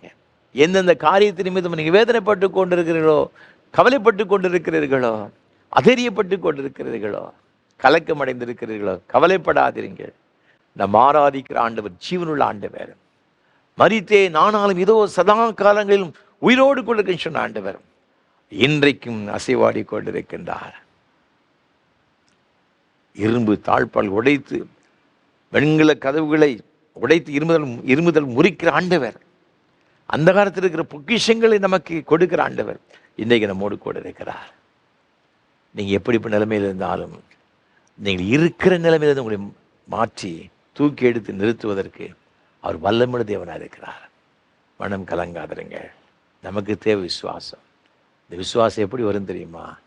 வேத வசனம் சொல்ல விசுவாசம் கேள்வினால் வரும், கேள்வி தேவனுடைய வசனத்தினால் வரும். இந்த வேத வசனத்தை நீங்கள் கருத்தாய் நீங்கள் வாசியுங்கள், தியானம் பண்ணுங்கள். அது உங்களுடைய ஆவி ஆத்ம சரத்தில் அது என்ன செய்யணும், அப்படியே ஒன்றரை கலந்து விட வேண்டும். நீங்கள் விசுவாச வீரர்களாய் மாறிவிடணுங்க. அதுதான் ரொம்ப முக்கியம். அந்த விசுவாசம் உள்ளத்தில் என்ன செய்யணும், அப்படியே எழும்பி வரணும். பார்த்துக்கிடுங்க. அவ்வாறு வரும் பொழுது உங்களுடைய வாழ்க்கையில் பெரிய ஆசீர்வாதங்களை பெற்றுக்கொள்ளும் சந்தேகம் கிடையாது. இந்த வாழ்க்கையில் நீங்கள் அற்புதங்களை பெற்றுக்கொள்வீர்கள், ரட்சிப்பை பெற்றுக்கொள்வீர்கள், நீங்கள் கலங்க மாட்டீர்கள். அப்படிப்பட்ட ஒரு பெரிய கிருபைகளை கத்திரதாமே ஒவ்வொருத்தர் வாராக. ஆமென். அர்ப்பணிப்பின் பாடலாக கீதம் 213, கிறிஸ்தவ கீர்த்தனை 286 பாடுவோம். தந்தானை துதிப்போமே திரு சபையாரே கவி பாடி பாடி. கீதம் 213, கிறிஸ்தவ கீர்த்தனை 286 பாடுவோம்.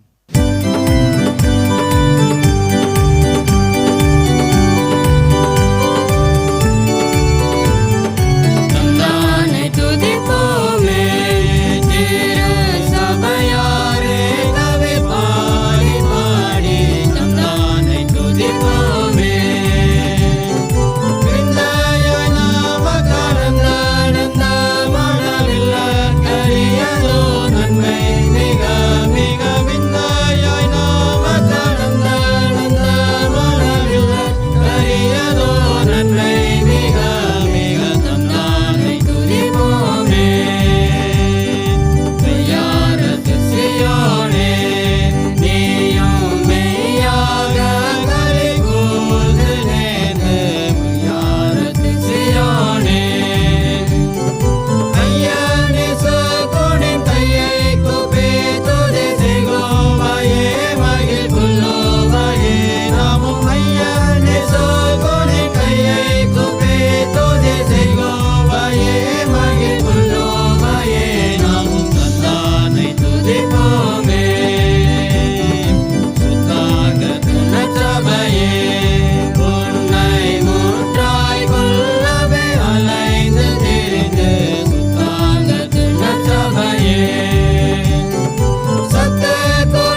ஜெபம் செய்வோம். கிருபை நிறைந்த அன்பின் பரலோக பிதாவே, இந்த நல்ல ஆசீர்வாதமான வேலைக்காக உமக்கு ஸ்தோத்திரம். விசுவாசத்தின் மேன்மையை குறித்து எங்களோடு கூட சொன்ன முடிய வார்த்தைகளுக்காக ஸ்தோத்திரம். வாழ்க்கையில் ரட்சிப்பை கொண்டு வருகிறது, அற்புதங்களை செய்கிறது. எங்களுடைய கலக்கங்கள், எங்களுடைய பயங்கள், எங்களுடைய வேதனைகள், துயரங்கள் எல்லாவற்றையும் மாற்ற வல்லமையுடையதாக இருக்கிறபடினால் உம்மை ஸ்தோத்தரிக்கிறோம். இந்த வேளையிலும் இந்த ஆறால் பங்கு பெற்றுக் கொண்டிருக்கும் இந்த பிள்ளைகளுக்காக ஜெபிக்கிறோம். ஒருவேளை குடும்பத்தில் இருக்கிற சில பிரச்சனைகள், சில போராட்டங்கள், சில வேதனை நிமித்தமாக மிகுந்த பயத்தோடு, கலக்கத்தோடு, வேதனையோடு கூட இந்த பிள்ளைகள் இருப்பார் சொன்னார். இப்பொழுது உயிர்த்தெழுந்த இயேசு கிறிஸ்துவின் வல்லமையுள்ள நாமத்தினாலே அது எல்லாம் அகன்று போகும்படி நாங்கள் ஜெபிக்கிறோம். பிள்ளைகளுடைய வாழ்க்கையில் காணப்படுகிற ஆண்டவரே, ஏதோ ஒரு பிரச்சனை நிமித்தமாக வேதனையோடு கூட இருக்கலாம் சுவாமி. அநேக குடும்பங்கள் ஆண்டவரே, பிள்ளைகளுடைய வாழ்க்கை ஆண்டவர் மிகவும் மோசமடைந்தது நிமித்தமாக, சீரழிந்த நிமித்தமாக துக்கத்தோடு கூட இருந்திருக்கிறீங்க. என்னுடைய மகனுடைய வாழ்க்கை மீண்டும் கட்டப்படாது, என்னுடைய மகனுடைய வாழ்க்கை கட்டப்படாதுன்னு சொல்லி கண்ணீரோடு கூட சமுதில் காத்திருக்கிற பிள்ளைகளுக்கு ஜெபிக்கிறோம். ஆண்டவர் உமது பிள்ளைகளுடைய வாழ்க்கையில் அற்புதத்தை செய்யும்படியை ஜெபிக்கிறோம் ஐயா. நான் மாம்சமான யாவருக்கும் தேவனாகிய கர்த்தரினால் செய்யக்கூடிய அதிசயமான காரியம் ஒன்றும் இல்லை என்று சொல்லி வேத வசனம் சொல்லுகிறது. உடைய வார்த்தையின் மீது மிகுந்த நம்பிக்கையோடு வந்திருக்கிற உமது பிள்ளைகள் ஒவ்வொருவருக்காக ஜெபிக்கிறோம். குடும்ப காணப்படுகிற போராட்டங்கள் மறையிட்டு நாங்கள் ஜெபிக்கிறோம் ஐயா. தொழில்களில் காணப்பட்ட தோல்விகள் இயேசுவின் நாமத்தில் மறைந்து போவதாக, நஷ்டங்கள் மறையட்டும் ஐயா. ஒரு புதிய வாழ்வு இந்த பிள்ளையுடைய வாழ்க்கையில் உண்டாகட்டும் நாங்கள் ஜெபிக்கிறோம் ஐயா. இனி வாழவே முடியாது, வாழ்க்கை முடித்துக் கொள்ளவே தான் செய்ய வேண்டும் சொல்லி ஒருவேளை பயத்தோடு கூட சமூகத்தில் வந்திருந்தாலும் கூட இப்பொழுது இந்த துயரங்கள் எல்லாம் மாற நாங்கள் ஜெபிக்கிறோம் ஐயா. ஆண்டவரை ஜெயம் கொடுக்கிற ஆண்டவர் இந்த பிள்ளைகளோடு கூட இருந்தவருடைய கரங்களை பிடித்து நடத்தும்படியாக ஒரு புதிய ஆசீர்வாதத்தின் வாசல்கள் இந்த பிள்ளைகள் வாழ்க்கையை திறந்து கொடுக்கும்படி ஜெபிக்கிறோம் ஐயா. அடைக்கப்பட்ட வாசல்கள் இயேசுவின் நாமத்தில் திறக்கப்படுவதாக. ஆண்டவர் வெண்கல கதவுகளை உடைத்து இருப்பு தாட்கள் முறிக்கிறீர்கள் ஆண்டவரை கர்த்தர். அந்த காலத்தில் இருக்கிற பொக்கிஷங்களையும் ஒளிப்பிடங்களையும் புதையர்களையும் கொடுக்கிற தேவன் உமது பிள்ளைகளுக்கு இப்பொழுது கொடுத்து ஆசீர்வதிக்கிற தயவுக்காய் ஸ்தோத்திரம். எல்லா இருளின் வல்லமைகளும் இயேசுவின் நாமத்தில் விலகுகிறபடி நாம் ஸ்தோத்தரிக்கிறோம் சுவாமி. வியாதினால் பயத்தோடு கொடுக்கிற பிள்ளைகளுக்கு ஜெபிக்கிறோம் ஐயா. இந்த வியாதி நிமித்தம் எனக்கு என்ன நேரிடுமோ, எதிர்காலம் என்ன, என் பிள்ளைகள் எதிர்காலம் என்னன்னு சொல்லி கலங்கி கொண்டிருக்கிற பிள்ளைகளுக்கு ஜெபிக்கிறோம். இயேசுவின் நாமத்தினாலே இந்த வியாதியின் வல்லமைகள் முற்றிலுமாய் மறைந்து போகும்படி ஜெபிக்கிறோம். இயேசு கிறிஸ்துவ தள்ளுமை நிறைந்த கரத்தினாலும் உமது பிள்ளைகளை கர்த்தர் தொட்டு சுகத்தை கொடுக்கும்படி ஜெபிக்கிறோம் ஐயா. உச்சந்தலை மீது உள்ளங்கால் வரை இருக்கிற எல்லா பலவீன கட்டுகளும் இயேசுவின் நாமத்தில் மறைவதாக. நடக்க முடியாது இருக்கின்ற பிரச்சனைகள் இயேசுவின் நாமத்தில் இப்பொழுது மாறுவதாக. பார்வையில் இருக்கிற பிரச்சனைகள் இயேசு கிறிஸ்து மறைந்து போவதாக. இருதயத்தில் இருக்கிற பிரச்சனைகள் இயேசுவின் நாமத்தில் மறைந்து போகும்படி ஜெபிக்கிறோம் ஐயா. ஆண்டவரே, மூச்சு விட முடியாமல் தவித்துக் கொண்டிருக்கிற பிள்ளைகளுக்காக ஆண்டவரே நாங்கள் ஜெபிக்கிறோம் சுவாமி. அந்த நுரையீரல் பிரச்சனை எல்லாம் இயேசு கிறிஸ்துவின் நாமத்தில் முற்றிலுமாய் விலகும்படி நாங்கள் ஜெபிக்கிறோம் ஐயா. எல்லா இருளின் வல்லமைகள், அந்த காலத்தின் கிரியைகள் எல்லாம் இயேசுவின் நாமத்தில் விலகுவதாக. ஒரு பிள்ளையுடைய வாழ்க்கையில் ஒரு ஆரோக்கியம் உண்டாகட்டும், ஒரு சமாதானம் உண்டாகட்டும், ஒரு சுகம் உண்டாகட்டும், மகிழ்ச்சி உண்டாகட்டும் நாங்கள் ஜெபிக்கிறோம் ஐயா. தகப்பனே, உமக்கு ஸ்தோத்திரம் செலுத்துகிறோம், நன்றி செலுத்துகிறோம் ஐயா. அன்னொரு குடும்பத்தில் ஏற்ற காலத்தில் நன்மை இல்லையே சொல்லி கலங்குற பிள்ளைகளுக்கு ஜெபிக்கிறோம். திருமண தடைகள் மூலமாக கண்ணீரோடு கூட இருக்கிற பிள்ளைகளுக்கு ஜெபிக்கிறோம். அந்த தடைகள் எல்லாம் மாறட்டும் ஐயா. உங்களுடைய பிள்ளையுடைய வாழ்க்கையில் ஏற்ற வேளையில் ஒரு நல்ல ஒரு காரியங்கள் ஆண்டவருடைய பிள்ளைகளுடைய திருமண காரியத்தை கர்த்தர் நடத்தி கொடுக்கும் நாங்கள் ஜெபிக்கிறோம். ஆண்டவர் குழந்தை செல்வங்களுக்காய் காத்திருக்கிற தம்பதிகளுக்காய் ஜெபிக்கிறோம். இயேசு கிறிஸ்துவின் நாமத்தினாலே ஆபிரகாம் விசுவாசித்தன தேவன் நீதியாக எண்ணி அவனுக்கு ஒரு குழந்தையை கொடுத்த அதே ஆண்டவர் இப்பொழுது இந்த பிள்ளையுடைய வாழ்வு அற்புதம் செய்யும்படி நாங்கள் ஜெபிக்கிறோம். இயேசுவின் நாமத்தினாலே இந்த பிரச்சனைகள் முற்றிலும் மாறட்டும் நாங்கள் ஜெபிக்கிறோம். ஒரு பிள்ளைகள் ஒவ்வொருடைய கற்பதிற்கடையும் இயேசு கிறிஸ்துவின் நாமத்தில் ஆசீர்வதித்து ஜெபிக்கிறேன் ஐயா. ஒரு பிள்ளையுடைய வாழ்க்கையில் ஆசீர்வாதம் உண்டாவதாக. பேறுகால இருக்கிற சகோதரிகளுக்கு ஜெபிக்கிறோம் ஐயா. ஆண்டவரே, கற்பதற்கிடையே பூர்ணப்படுத்தி ஏற்றோடு சுகப்பிரசவம் உண்டாகட்டாங்க ஜெபிக்கிறோம். ஆண்டவரே, இந்த பேறுகால காலங்களில் இருக்கின்ற எல்லா விதமான பயங்கள், எல்லா விதமான சோர்வுகள் முற்றிலுமாய் மாறட்டாங்க ஜெபிக்கிறோம். ஒரு பிள்ளைகளை கர்த்தர் பலப்படுத்துவீராக. நீங்கள் அவர் செய்கிற தயவுக்காக உமக்கு ஸ்தோத்திரம். பிரிந்து போன குடும்பங்களுக்காக ஜெபிக்கிறோம் ஐயா. அந்த குடும்பங்கள் எல்லாம் கர்த்தர் ஒன்று சேர்க்கும்படி ஜெபிக்கிறோம். அநேக குடும்பங்களில் ஆண்டவர் காரணமே இல்லாமல் பிரிந்து போயிருக்கிறாங்கப்பா. ஆண்டவர் எந்த விதமான ஆண்டவர் பிரச்சனைகள் ஆனாலும் பிரிந்து இருக்கிறாங்கப்பா. இது எல்லாம் மாற்றி போடுவீர்கள். பிள்ளைகளுக்குள்ள இருக்கிற ஈக பிரச்சனை எல்லாம் இயேசு கிறிஸ்துவின் நாமத்தால் மாறட்டாங்க நாங்கள் ஜெபிக்கிறோம் ஐயா. பிசாசு கொண்டு வருகிற இந்த எல்லா விதமான ஆண்டவரை கசப்பான எண்ணங்களையும் இப்பொழுது முற்றிலுமாய் மாறுபடியே இயேசுவின் நாமத்தில் ஜெபிக்கிறோம் ஐயா. குடும்பங்களை ஆண்டவரே கர்த்தாவை ஒன்று சேர்ப்பீராக. குடும்பத்தினுடைய சமாதானத்தை இந்த பிள்ளைகளுக்கு சம்பூர்ணமாய் கொடுத்து ஆசீர்வதிக்க வேண்டும் நாங்கள் ஜெபிக்கிறோம். வயோதிபர் இருக்கிறமையான பெற்றோர்களுக்காக ஜெபிக்கிறோம். வயதான காலத்திற்கு எல்லா விதமான பலவீனங்கள் சோர்வுகளெல்லாம் மாற்றி போடுங்க ஐயா. தனிமை உணர்வுகளெல்லாம் கர்த்தர் மாற்றுவீராகப்பா. நல்ல ஒரு சுகத்தையும் ஆரோக்கியத்தையும் நீடிய சுகவாழ்வும் மகிழ்ச்சியும் கொடுத்து சமாதானத்தை கொடுத்து கர்த்தர் ஆசீர்வதிக்கும்படி நாங்கள் ஜெபிக்கிறோம் ஐயா. ஆண்டவரே, என்னுடைய மகனுக்கு என்னுடைய மகளுக்கு ஒரு நல்ல வேலை இல்லைன்னு சொல்லி கலங்குகின்ற பெற்றோர் உண்டு தகப்பனே. புலம்புகிற சகோதர சகோதரி உண்டு தகப்பனே. உடைய பிள்ளைகளுக்கு ஒரு நல்ல வேலை வாய்ப்பு கொடுப்பீராக. அயல் நாடுகளில் சென்று பணி செய்ய பிரயாசப்படுற பிள்ளைகளுடைய பிரயாசங்களை கர்த்தர் ஆசீர்வதிக்கும்படி ஜெபிக்கிறோம். இயேசுவின் நாமத்தில் ஒரு புதிய வாசல்கள் திறக்கப்படும்படி நான் கட்டளையிட்டு ஜெபிக்கிறேன். ஒவ்வொருவரையும் ஆசீர்வதிங்க ஐயா. படிக்கிற பிள்ளைகளுக்கு விசேஷத்தை ஞானத்தை கொடுப்பீராக. உயர்கல்விக்காக பிரயாசப்படுற பிள்ளைகளுக்காக நாங்கள் ஜெபிக்கிறோம். என்னென்ன ஸ்டடீஸ் இந்த பிள்ளைகள் படிக்க வேண்டும் என்று ஆண்டவர் திட்டம் வைத்திருக்கிறோம் அதை சரியான விதத்தில் இந்த பிள்ளைகளை நடத்தும்படியாக நாங்கள் ஜெபிக்கிறோம். சின்னஞ்சிறு குழந்தைகளையும் கர்த்தர் ஆசீர்வதிப்பீராக. ஆண்டவரே, நீ அவ்வாறு செய்கிற தயவுக்காக கோடா கோடி ஸ்தோத்திரம் ஸ்தோத்திரம் ஸ்தோத்திரம் ஐயா. ஒவ்வொருடைய கண்ணீரை எங்கள் ஆண்டவர் துடைக்கும்படியை ஜெபிக்கிறோம். நீங்கள் அவ்வாறு செய்கிற தயவுக்காக நன்றி செலுத்துகிறோம் ஐயா. இந்த ஊழியங்களுக்கு பல வகையில் உதவி செய்கிற எல்லா பிள்ளைகளுக்கும் ஜெபிக்கிறோம். இந்த ஆராதனை பங்கு பெற்று கொண்டிருக்கிற ஒவ்வொரு பிள்ளைகளுக்காக ஜெபிக்கிறோம் ஐயா. ஒவ்வொருடைய தனிப்பட்ட தேவைகளுக்கு அதை சந்தித்து அவர்களை சந்தோஷப்படுத்தி அவர்களை ஆசீர்வதிக்கும்படி நாங்கள் ஜெபிக்கிறோம். நீங்கள் அவ்வாறு செய்த தயவுக்காய் ஸ்தோத்திரம். இந்த நாள் இந்த ஆராதனை வேளையை முன் வந்திருக்கின்ற அருமையான இந்த குடும்பத்தின் பிள்ளைகளுக்காக பெருமாள்புரத்தை சார்ந்து இந்த அன்பு சகோதரருடைய குடும்பத்திற்கு விசேஷமாக ஜெபிக்கிறேன் ஐயா. அவருடைய குடும்பத்தை ஆசீர்வதிங்க ஐயா. அருமையான முது பிள்ளைகளுக்கு நல்ல சுகத்தையும் பலத்தையும் நீடித்த சுகவாழ்வையும் கொடுத்து வழிநடத்துவீராக. கொடுத்த அருமையான மகளுக்காக அவளுக்கு கொடுத்த நல்ல ஒரு குடும்ப வாழ்வுக்காக கொடுத்த அருமையான 2 குழந்தைகளுக்காக ஜெபிக்கிறோம் ஐயா. அன்பு குட்டி பிள்ளைகளுக்காக கிரீடோவுக்காக நாங்கள் ஜெபிக்கிறோம். சியானாவுக்காக ஸ்தோத்திரம் செலுத்துகிறோம் ஐயா. இந்த அன்பு குழந்தை செல்வங்களை கர்த்தர் ஆசீர்வதிப்பீராக சுவாமி. சிறு பிள்ளைகளை எடுத்து அரவணைத்த முடியும் அன்பின் காரணம் இந்த அன்பு பிள்ளைகளை அணைத்துக் கொள்வீராக. நல்ல சுகத்தை பலத்தை நீடித்து சுகவாழ்வையும் கொடுத்து வழி எடுத்துங்க ஐயா. இந்த பிள்ளைகள் உங்களுடைய ஞானத்தினாலும் கிருபையினாலும் அதிகமாக நிரப்பப்படும்படி உதவிகளை செய்து அவளை ஆசீர்வதிங்க ஐயா. நீங்கள் அவர் செய்கிற தயவுக்காக உமக்கு ஸ்தோத்திரம். உங்களுடைய பிள்ளைகள் செய்கிற தொழிலுக்காக நன்றி செலுத்துகிறோம். தொழிலை கர்த்தர் ஆசீர்வதிப்பீராக. பெருக பண்ணும்படி நாங்கள் ஜெபிக்கிறோம் ஐயா. ஆண்டவரை யாபேசி ஆசீர்வதித்த எல்லைகளை விசாரமாக்கிற அதே ஆண்டவர் உமது பிள்ளைகளுடைய எல்லைகளை விசாரமாக்குவீராக சுவாமி. தீங்கு உன்னை அணுகுவதில்லை சொன்ன ஆண்டவர் ஐயா. எந்த தீங்கு அணுகாதபடிக்கு கர்த்தர் வேலை எடுத்து பாதுகாத்துக்கொள்ளும். நீங்கள் அவ்வாறு செய்கிற தயவுக்காக கோடா கோடி ஸ்தோத்திரம். இந்த ஊழியங்களுக்கு பல வகையில் உதவி செய்கிற ஒவ்வொரு பிள்ளைகளுக்காக ஜெபிக்கின்ற ஒவ்வொரு பிள்ளைகளுக்காக ஸ்தோத்திரம். ஒவ்வொருவரையும் எங்கள் ஆண்டவர் ஆசீர்வதியும் உடைய நாமத்தை மகிமைப்படுத்தும். நீங்கள் அவர் செய்கிற தயவுக்காக உமக்கு ஸ்தோத்திரம். இயேசு கிறிஸ்துவின் மூலம் ஜெபிக்கிறோம் பரிசுத்த பிதாவே, ஆமென்.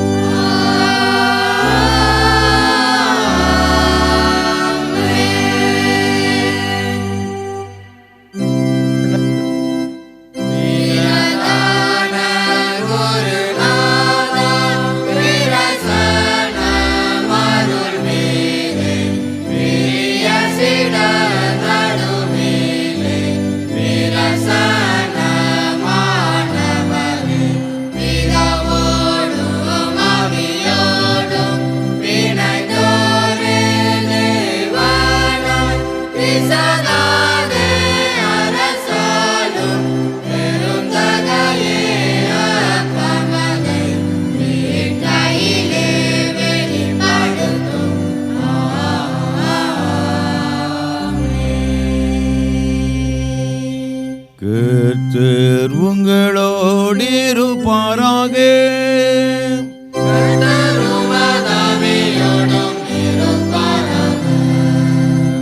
உங்கள் இதயத்தை உயர்த்திடுங்கள்.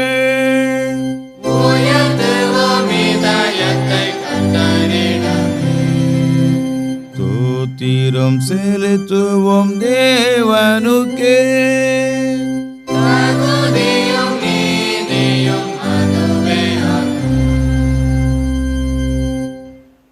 கர்த்தாவே, பரிசுத்த பிதாவே, சர்வ வல்லமையுள்ள நித்திய தேவனே, நாங்கள் எக்காலத்திலும் எவ்விடத்திலும் உமக்கு தோத்திரம் செலுத்துகிறது தகுதியும் நீதியும் எங்களுக்கு விசேஷித்த கடமையுமாயிருக்கிறது. உமது குமாரனும் எங்கள் ஆண்டவருமாகிய இயேசு கிறிஸ்துவின் மூலமாக நீர் வானங்களையும் பூமியையும் அவைகளுள் எல்லாவற்றையும் சிருஷ்டித்தீர். மனு குலத்தை முதல் சாயலாக உண்டாக்கினீர்.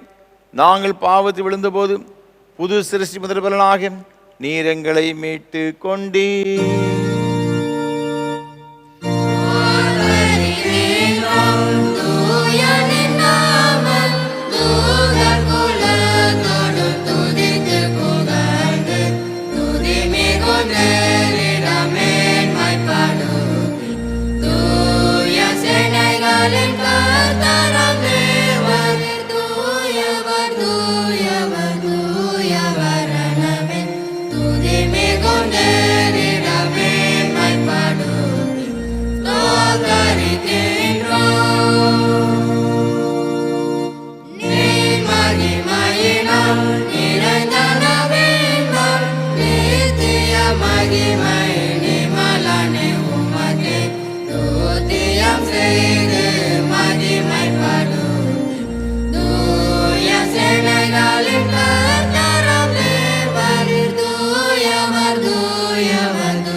பிதாவே, நீர் பரிசுத்தர், நீர் தோத்தரிக்கப்பட்டவர். தேவரீர் மனிதர் உருக்கமாக அன்பு கூர்ந்து முதுவரே பேரான குமாரனாகிய இயேசு கிறிஸ்து எங்கள் தன்மையை தரித்துக் கொள்ளவும் சிலுவையில் மறித்து எங்களை மீட்டுக் கொள்ளவும் அவரை தந்துள்ளனரே. அவர் சிலுவையில் ஒரே தினம் தம்மை ஏக பலியாக ஒப்பு கொடுத்து சர்வலோகத்தின் பாவங்களை நிவர்த்தி செய்வதற்கு நிறைவும் பூரணமும் போன்றதுமான பலியையும் காணிக்கையையும் பரிகாரத்தையும் செலுத்ததும் அல்லாமல் தமது அருமையான மரணத்தை என்றைக்கு நினைப்பூட்டு ஞாபகத்தை நியமித்து தாம் திரும்ப மறுமளவும் நாங்கள் அதை அனுசரித்து வரும்படி தமது பரிசுத்த சுவிசேஷத்தில் கட்டியிருக்கிறாரே. இயேசு தாம் காட்டி கொடுக்கப்பட்ட அந்த ராத்திரியிலே அப்பத்தை எடுத்து ஸ்தோத்திரம் பண்ணி அதை பிட்டு சீசல் கொடுத்து, எல்லாரும் வாங்கி புசியுங்கள், இது உங்களுக்காக விற்கப்படுகிற என்னுடைய சரீரம்.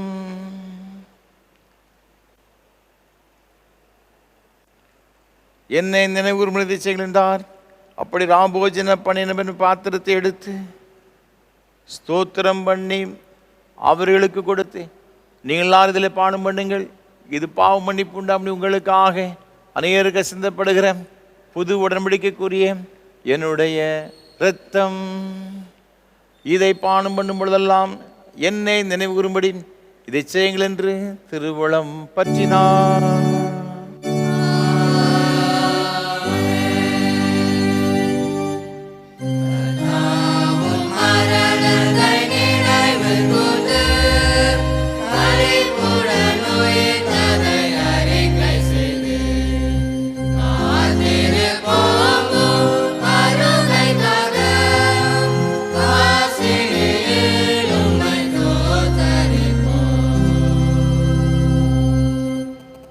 ஆதலால் பிதாவே, உமது அருமையான குமாரனாகிய எங்கள் ஆண்டவரின் அருமையான பாடுகளையும் மரணத்தையும் மகிமையான உயிர்த்தெழுதலையும் பரமேறுதலை நினைவு கூர்ந்து முது அடியார்களாகி நாங்கள் அவருடைய கட்டளையின்படியே அவர் வருகை எதிர்நோக்கிறவர்களாக இதை செய்கிறோம்.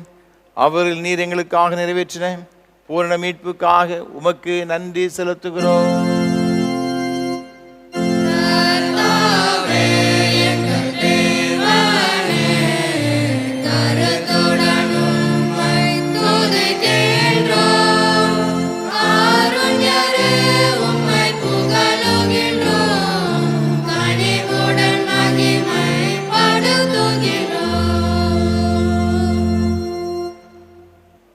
இரக்கமுள்ள பிதாவே, நாங்கள் பிற்கிறப்பம் கிறிஸ்துவனுடைய சரீரத்தின் ஐக்கியமாயும் நாங்கள் ஆசீர்வதிக்கிற பாத்திரம் கிறிஸ்துவனுடைய இரத்தத்தின் ஐக்கியமாய் இருக்கும்படி எங்களையும் நீரை தந்த இந்த அப்பத்தையும் திராட்சை ரசத்தையும் ஒரு பரிசுத்த ஆவியினால் பரிசுத்தப்படுத்த வேண்டும் என்று மிகுந்த தாழ்மையோடு பிரார்த்திக்கிறோம். நாங்கள் எல்லாரும் எங்கள் ஆண்டவராகிய கிறிஸ்துவில் கூட்டி இணைக்கப்பட்டவர்களாகி விசுவாசத்தில் ஒருமைப்படவும் தலையாகி அவருக்குள் எல்லாவற்றிலும் வளரும் கிருபை செய்யும். அவரோடும் பரிசுத்த ஆவியோடும் ஐக்கியமாயிருக்கிற சர்வ வல்லமுள்ள பிதாவாகி உமக்கு அவர் மூலமாய் சகல கனமும் மகிமையும் என்றென்றைக்கு உண்டாவதாக.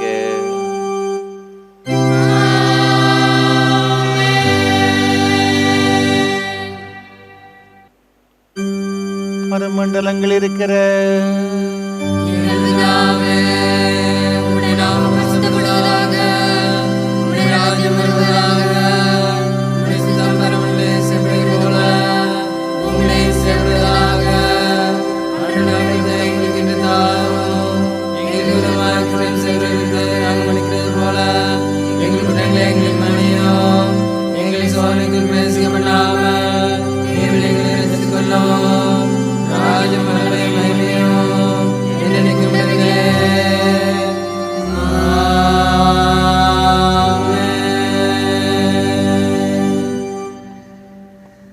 ஆண்டவருடைய திருப்பந்தியில் சேருவதற்கு நம்மில் எவ்வளவேனும் தகுதி இல்லை என்று உணர்ந்தவர்களாக ஆண்டவருமை தகுதிப்படுத்தும்படி பரிசுத்தப்படுத்தும்படியாக நாம் யாவரும் சேர்ந்து தாழ்மையின் விண்ணப்பத்தை ஏறெடுப்போம். இரக்கமுள்ள கர்த்தாவே, இரக்கமுள்ள கர்த்தாவே, எங்கள் சுயநீதியை நம்பி நாங்கள் உம்முடைய பந்தியில் சேர துணியாமல் தேவரீருடைய அளவற்ற இரக்கத்தை நம்பி சேர்கிறோம். உம்முடைய மேஜையின் கீழ் விழும் துணிக்கைகளையும் பொறுக்கிக் கொள்ள நாங்கள் பாத்திரர். ஆனாலும் தேவரீர் எப்பொழுதும் இரக்கம் செய்கிற லட்சமுறை மாறாத ஆண்டவராயிருக்கிறீர்.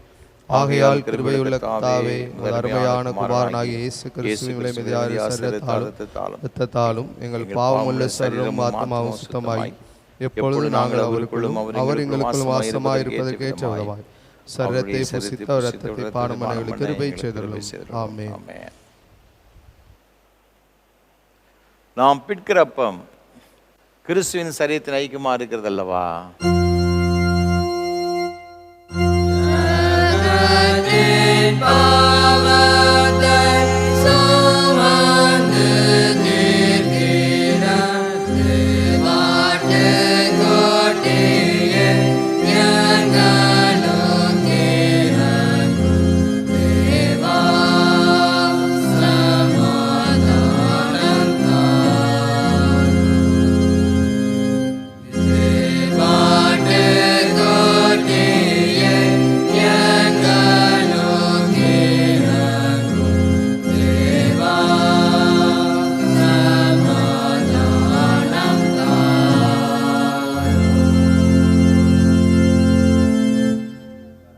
ஜெபம் பண்ண கடவோம்.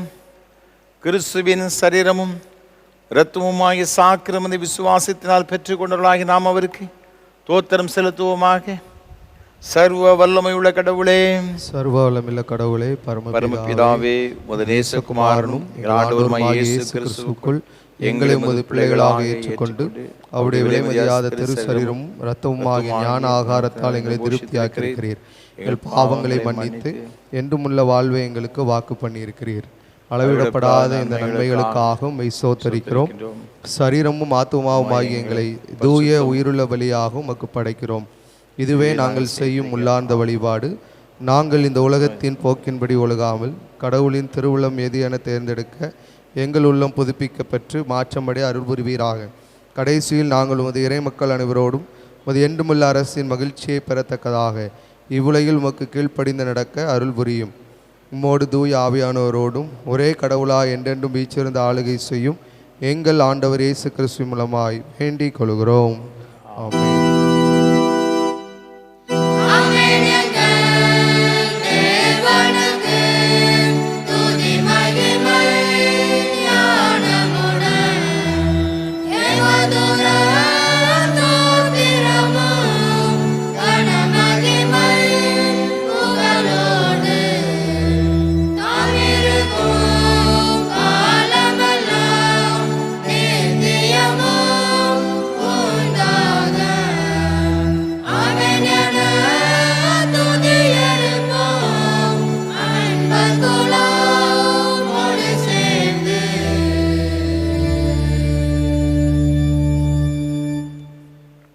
எல்லா புத்திக்கு மேலான தேவ சமாதானங்களோடு இருந்து நீங்கள் தேவனையும் அவருடைய குமாரனாகிய நம்முடைய நாதர் இயேசு கிறிஸ்து பற்றி அறிவிலும் அன்பில் நிலைத்திருக்கும்படி உங்கள் இதயத்தை சிந்தை காக்கிடுவது பிதா, குமாரன், பரிசுத்த ஆவியாகிய சர்வவல்லமை தேவனுடைய ஆசீர்வாதங்களோடு கொடுத்து இன்றும் என்றும் சதா காலங்களிலும் உங்களோட நிலைத்திருக்க கடவது.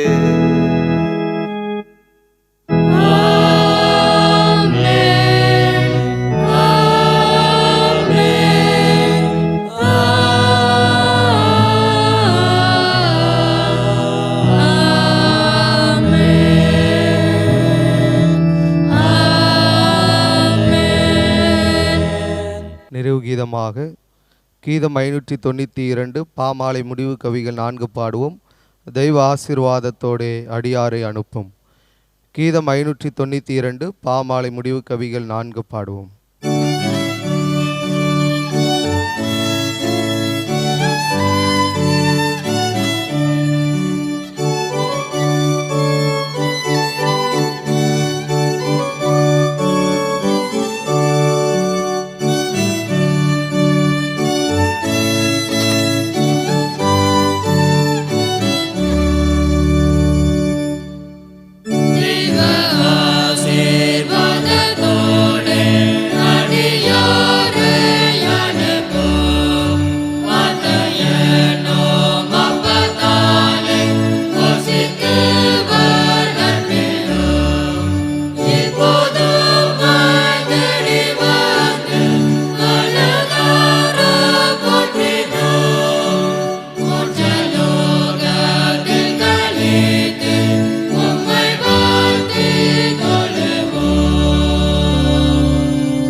கிருபை நிறைந்த அன்பின் பரலோக பிதாவே, இந்த ஆசீர்வாதமான ஆராதனைக்காக உமக்கு ஸ்தோத்திரம்.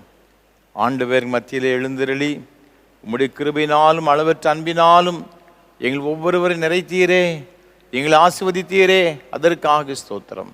தொடர்ந்து வரும் நாட்கள் ஒவ்வொன்றும் எங்களுக்கு மிகுந்த ஆசீர்வாதமாக இருக்க கிருபை தாரும். ஆசீர்வதியும் ஆண்டவர் இயேசு கிறிஸ்துவின் மூலமாக ஜெபிக்கிறோம் பரிசுத்த பிதாவே. கர்த்தர்களோடு இருப்பாராக, அவர் தமது ஆவியோடு இருப்பாராக. தேவ சமாதானத்தோடே சென்று வாருங்கள். கர்த்தருடைய நாமத்தினாலே ஆமென்.